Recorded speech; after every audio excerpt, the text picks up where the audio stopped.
Alors, ma principale mission Phoenix, c'est d'accompagner le projet du Phoenix sur les plans administratifs et financiers. Et pour cela, je suis entourée d'une responsable d'administration, d'une chargée d'administration et d'une comptable principale.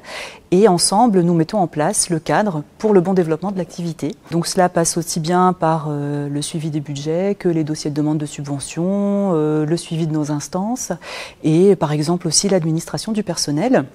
Il faut savoir qu'au Phoenix, en moyenne, en une année, on est à peu près entre 110 et 115 salariés, ce qui représente à peu près 32-33 équivalents temps plein. On a donc aussi bien des intermittents techniques que des intermittents artistiques, des auteurs, des hôtes d'accueil, des salariés permanents.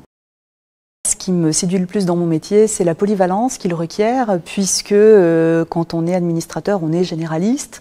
On est amené à avoir une certaine technicité dans certains domaines, mais on doit aussi manipuler des disciplines aussi variées que le droit du travail, le droit d'auteur, la comptabilité, la fiscalité, le droit social. Et voilà, c'est très foisonnant, c'est très enthousiasmant de manipuler toutes ces disciplines au quotidien. C'est un métier où on ne se lasse pas. Et puis c'est un métier aussi qui est très intéressant parce que les disciplines sur lesquelles on travaille sont amenées à évoluer aussi dans le temps. Par exemple, les disciplines juridiques, le droit du travail, c'est quelque chose qui évolue beaucoup, le droit d'auteur aussi en ce moment. Et donc c'est un métier dans lequel on ne s'ennuie pas. C'est un métier passionnant. C'est une chance de pouvoir exercer un métier dans lequel on continue d'apprendre chaque jour. Le principal défi que je vois à mon métier, c'est finalement toujours de rester à l'écoute du projet artistique et des artistes qui l'incarnent et de trouver à chaque fois les ressources, les moyens pour pouvoir le mettre en œuvre.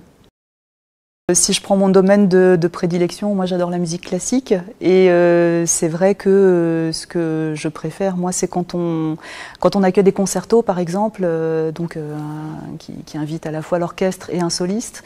Bon, les solistes répètent au plateau avec l'orchestre, mais souvent après, un petit peu avant la représentation, les solistes répètent encore quelques passages dans leur loge.